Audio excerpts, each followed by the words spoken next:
안녕하세요. 불곰입니다. 네, 이 강의를 이제 들으실 대상은 이제 수업을 참고하셔서 쓰실 선생님들, 그 다음에 고등학교 1학년 2학기 수업을 공부를 하는 학생들, 누구든 환영을 하고요. 이 책을 통해서 수학을 조금 더 쉽게 접근을 하고, 그다음 만족할 만한 성적을 올릴 수 있기를 제가 기원을 할게요. 개념 코드 수학화 개념 강의를 시작을 할게요. 오리엔테이션에서 얘기를 드렸던 것처럼 이 강의는 이제 개념을 설명하는 강의입니다. 문제풀이는 하지 않아요. 그래서 개념을 저와 함께 그 다음에 책을 보고 그 다음 오프라인 선생님과 이제 여러 차례 반복을 하겠죠. 반복을 하고 난 다음에 착실히 기본기를 다진 걸 가지고 스스로 문제를 풀고 틀린 문제를 선생님께 질문을 해서 자기 걸로 확실히 만드시길 바랍니다. 오늘은 수학화 첫 단원이에요. 소단원 첫 단원 여기 뭐라고 돼 있죠? 집합이라고 돼 있죠? 네, 집합이라고 하는 것은 우리 학생들은 생전 처음 들어본 수학에서는 처음 접하는 걸 거예요. 왜? 그 전에 나온 적이 없으니까. 고등학교 1학년 2학기 수학은 좀 단원 수는 적어요. 그래서 그 책은 좀 얇습니다만, 아, 생소한 처음 보는 단원들이 좀 섞여 있어서 조금, 네, 좀 처음에 힘들 수 있긴 합니다. 그렇지만 이 내용 자체가 그렇게 어려운 게 아니에요. 차근차근 기초부터 하나하나 공부를 하면 됩니다. 그럼 집합 단원에 여기 단원 소개를 뭐라고 써 있는지 한번 보고 넘어갈까요? 자, 여기 이런 것도 좀 보고 넘어갔으면 좋겠어요. 이게 책을 쓴 사람 입장으로서 그냥 여기 뭐 페이지 하나 채우려고 쓴 게 아니고요. 이 단원을 시작할 때 이제 어떤 방향이고 어떤 컨셉의 내용이다라고 하는 거를 간략하게 소개를 했기 때문에 이런 방향으로 내가 공부를 해야 되겠구나를 여기서 감을 잡고 넘어가는 겁니다. 읽어볼까요? 우리는 대상을 어떤 기준에 따라서 구분을 한다, 뭐 분류한다 이런 말이죠.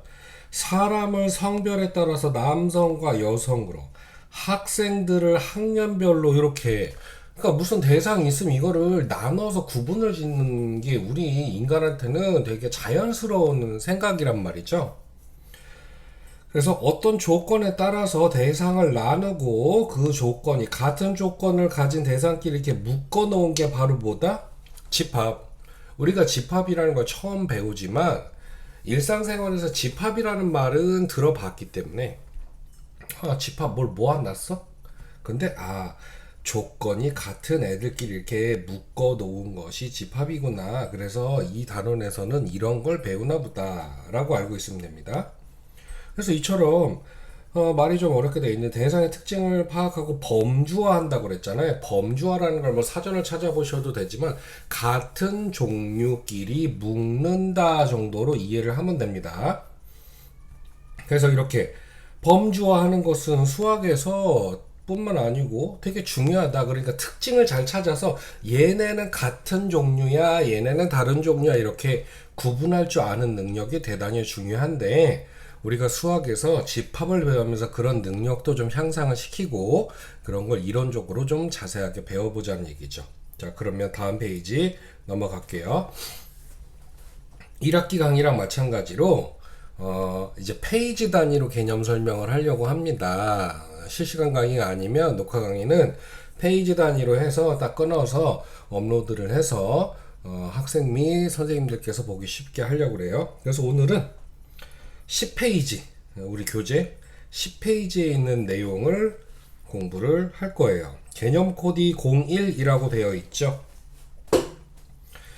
집합이 도대체 그럼 수학에서 말하는 집합이 정확하게 뭐냐? 네. 집합이 정확하게 뭐냐? 집합의 뜻에 대해서 배울 거고요. 그 다음 집합을 배우고 나면 자연스럽게 원소라는 것도 알게 됩니다. 이 원소의 뜻, 그 다음에 표시 방법, 표기법이라고 얘기하죠. 다른 말로. 가장 간단한 집합의 기본에 대해서 우리 10페이지에서는 배울 겁니다. 네. 자, 집합은 간단하게 우리가 뜻으로 생각하면 뭐예요? 여기 나와 있죠. 어떤 것들을 모아서 만들어 놓은 것이 집합이다. 그러니까 우리가 집합하면 뭐예요? 야, 얘들아, 집합. 그러면 모이라는 뜻이죠. 그걸 이제 우리가 수학에서는 무언가를 모아 놓은 건데, 우리 뜻을 한번 볼까요, 여기? 집합의 뜻 해서 01 나와 있죠. 자, 말 그대로 이걸 외운다고 생각하고 일단 뜻을 한번 정리를 해보자고요. 조건에 맞는 대상들의 모임을 집합이라고 한다. 자, 다시 한번 반복해 볼까요? 조건에 맞는 대상들의 모임이 집합이다. 여기서 핵심 단어에 체크를 해본다라고 하면 뭘까요? 첫 번째, 조건, 모임 정도로 생각할 수 있습니다.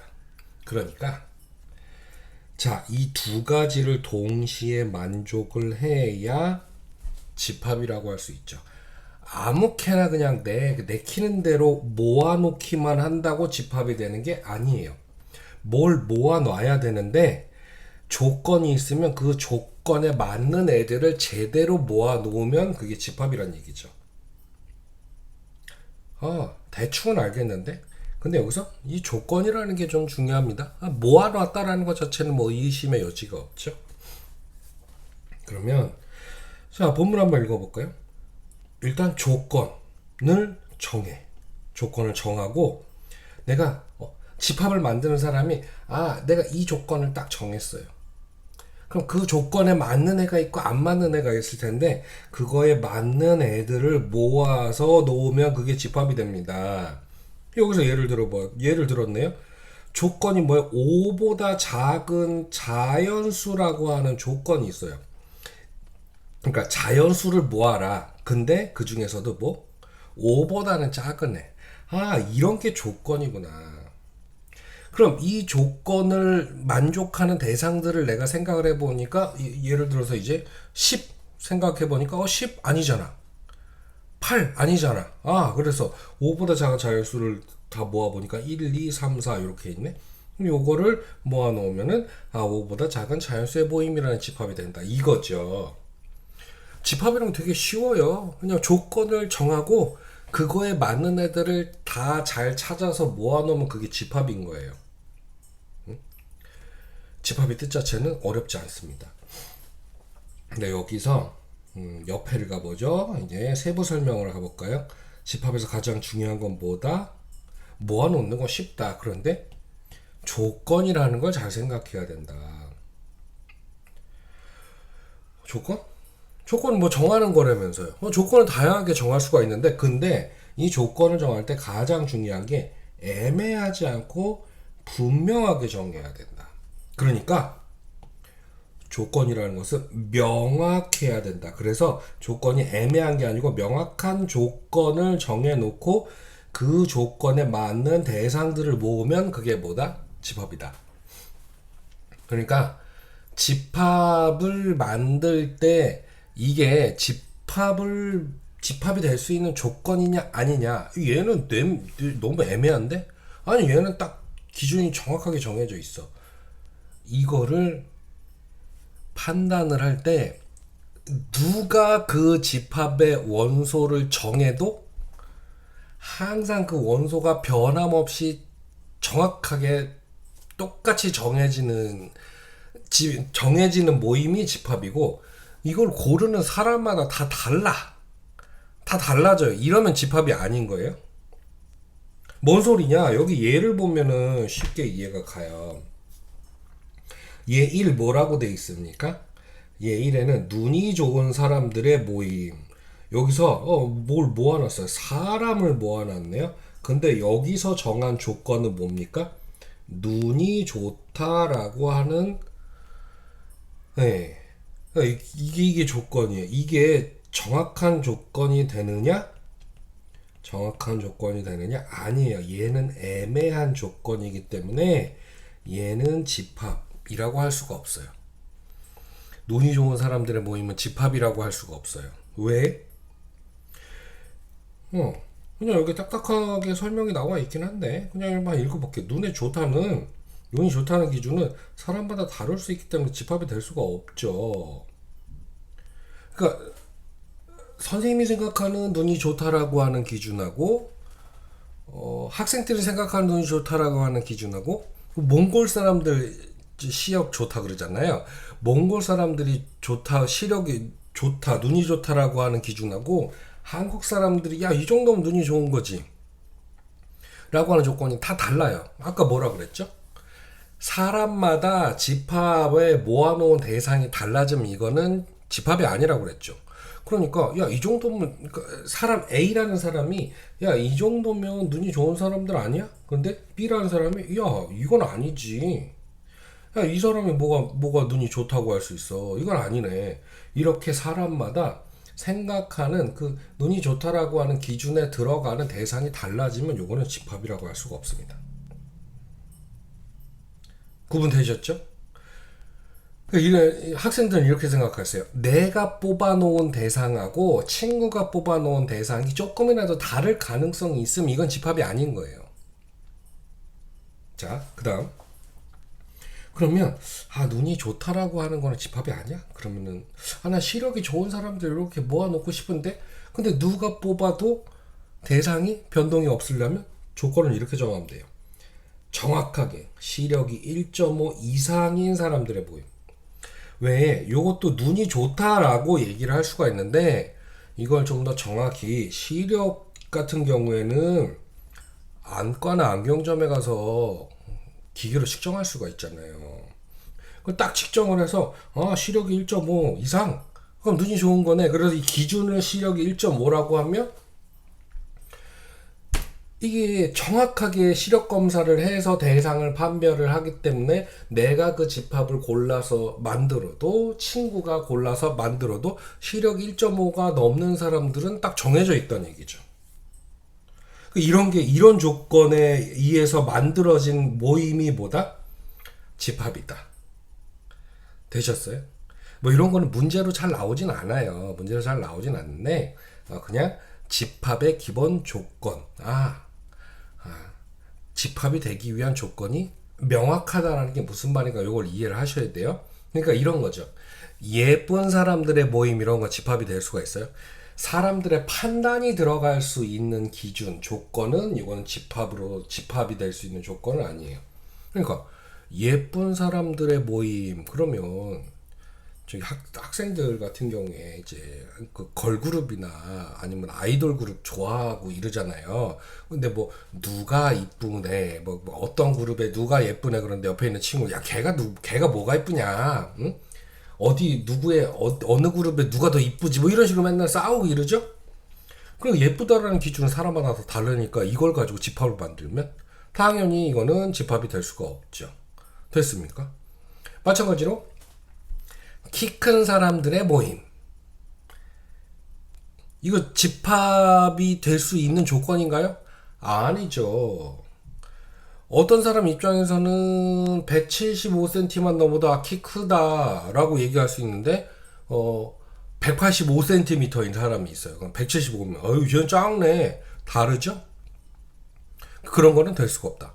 그러니까 키가 크다라고 하는데 학생들 이렇게 생각하면 돼요. 키가 크다라는 조건이 있어. 그러면 나는 이 정도면 키가 크다라고 생각할 수 있는데 다른 애들은 또 키가 크다라는 게 이 정도 키면은 작다라고 생각할 수도 있겠구나. 이러면은 집합의 조건은 아니에요. 근데 예를 들어서 키가 180cm 이상인 사람들이 모임 그러면 이거는 빼도 박도 못하게 딱 가려낼 수 있죠. 됐습니까? 자, 그래서 조건에 대해서 자세히 얘기를 했는데 이제 집합의 조건이라는 게 뭔지 알았으니까 다시 한번 집합이 뭐냐?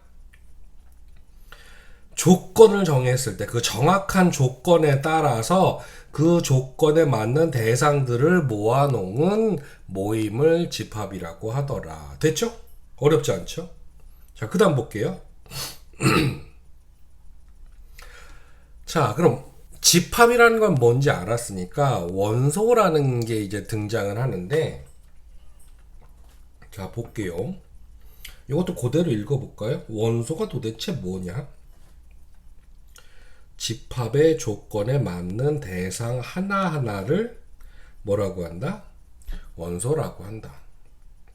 우리가 방금 집합에 대해서 했잖아요. 집합이란 조건을 정확하게 정한다. 그리고 그 조건에 맞는 애들을 골라서 모아 놓는다. 그럼 그 조건에 맞는 대상들이 있을 거 아니에요. 그 대상들을 그냥 뭐라고 부른다.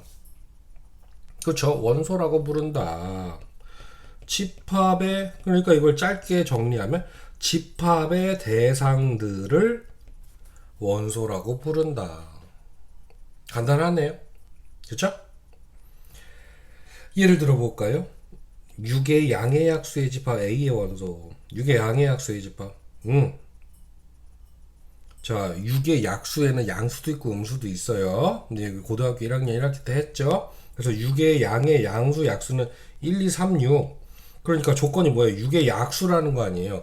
그거에 맞는 대상들이 1, 2, 3, 6이니까 이 집합의 원소는 1, 2, 3, 6 해서 총 몇 개 있다? 4개 있다. 그렇죠? 그 다음에 자연수 전체의 집합 B의 원소. 그러니까 자연수는 어마어마하게 많죠? 그 어마어마하게 많은 그 자연수들을 모두 대상으로 하는 집합도 만들 수 있어요. 근데 어쨌든 그런 1, 2, 3, 4, 5, 6, 7, 8 해갖고 막 엄청나게 많은 이 자연수들이 전부 다 이 집합의 원소다. 그리고 자, 여기에 집합 A, 집합 B 이렇게 돼 있죠. 그래서 집합에 이름을 붙일 때는 알파벳 대문자를 써서 나타내는 것이 일반적입니다. 그래서 얘가 6의 양의 약수의 집합이라고 했나, 얘 이름을 붙이고 싶다 그러면 집합 A 대문자로 이렇게 하면 되고, 자연수의 집합이라고 하면은 얘도 이름을 붙이고 싶다 그러면 대문자 B 이렇게 해서 붙이면 된다 이겁니다. 됐죠? 자, 원소는 그래서 그 집합의 대상들을 다 원소라고 한다. 어렵지 않네요. 그 다음 세 번째, 집합의 원소가, 그 집합도 알았고요, 원소도 알았어요. 근데 어떤 집합에 그러면 원소가 몇 개나 있느냐 이런 걸 세볼 수도 있잖아요. 그랬을 때 자, 볼게요. 집합 A의 원소가, 그러니까 어떤 조건에 맞는 모임 A라고 하는 놈의 대상을 다 세봤더니 그게 M개일 때, 그걸 기호로 나타내는 방법은 이렇게 나타낸대요. N은 뭐예요? 개수라는 의미로 받아들이면 되고, N 괄호하고 요 안에 들어가 있으면 요게 집합이죠. 그럼 이게 무슨 뜻이냐? A라는 집합의 원소의 개수는 몇 개에 이렇게 표시하면 돼요. 쉽죠? 예를 보죠. 자, 첫 번째 예 1, 집합 P가 있네요. 그 집합 P는 어떤 집합이냐? 조건이 이렇게 나왔어요. 한 자리 소수의 집합일 때, 한 자리 소수 2, 3, 5, 7 이렇게 있어요. 아, 그러니까 집합 P의 조건에 맞는 대상, 즉 원소가 이렇게 4개 있습니다. 2, 3, 5, 7 4개 이므로 이렇게, 그럼 원소의 개수는 어떻게 쓴다? N, P, 그쵸? P의 원소의 개수는 얼마? 4개 이렇게 되겠네요. 예제 2도 똑같이 하면 돼요. 요것도 Q의 원소는 1부터 100까지 100개 있으니까 NQ는 100 이렇게 하면 됩니다. 됐죠? 이 페이지의 마지막 개념. 첫 페이지 엄청 쉽습니다. 4번. 집합과 원소의 관계. 집합과 원소의 관계가 뭐 별거 있어?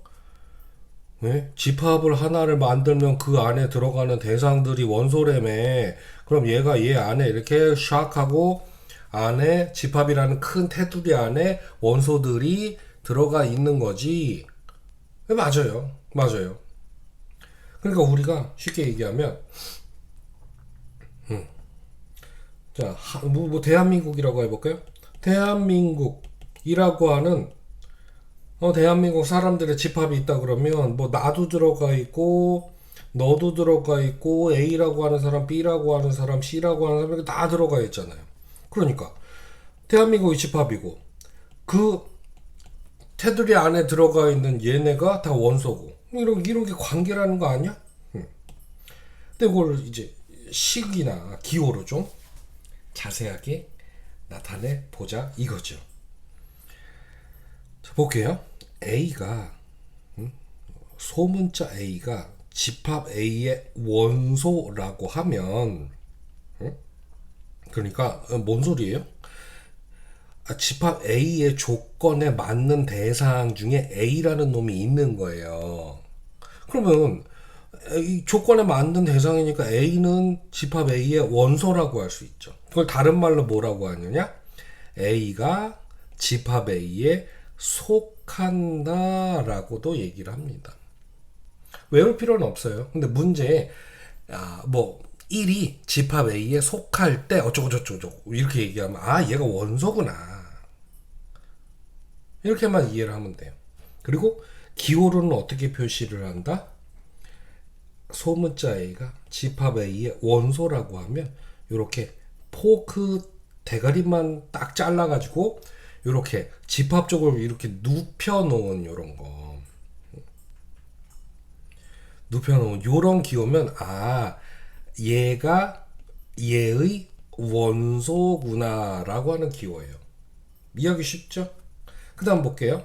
근데 어떤 놈이 얘가 이 집합에 조건에 안 맞아요. 너는 나가리야. 너는 들어오지 마. 이렇게 된 거예요. 그러니까 집합 B가 집합 A의 원소가 아닌 상황일 때, 아닐 때는 말로는 그냥 집합 B가 집합 A의 원소가 아니다라고도 하지만 B가 집합 A에 속하지 않는다라고도 얘기를 하고요. 그 다음에 기호로 이렇게 말로 길게 쓰면 좀 귀찮잖아요. 그러니까 B가 A에 이렇게 하면 원소다라는 얘기죠. 그쵸? 아니다라고 해야 되니까 이렇게 찍 그어버리면 돼요. 됐습니까? 네. 그래서 이 기호를 이용해서 어떤 대상이 다른 집합, 어떤 집합의 원소냐 아니냐 이런 걸 기호로 간단하게 나타낸다. 여기 얘는 간단한 거니까 한번 보고 읽어보시면 돼요. 어때요? 집합 되게 생소해 보이지만 우리가 제가 학생들한테 늘 얘기하는 게 생소한 거랑 어려운 거랑은 다른 거다라고 얘기를 합니다. 생소한 거는 내가 처음 보고 자주 보지 않아서 조금 어색한 거일 뿐이지 어려운 거하고는 다르니까 그럼 생소한 거는 어때요? 자주 보고 반복을 하면 쉬워지는 거예요. 집합도 마찬가지입니다. 집합이 그렇게 어려운 단원이 아니에요. 그래서 학생들이 처음 보기 때문에 좀 어렵게 느껴질 수 있는데 그게 어려운 게 아니다. 생소한 거다. 되셨습니까? 자, 첫 개념 수업은 여기까지 하겠습니다.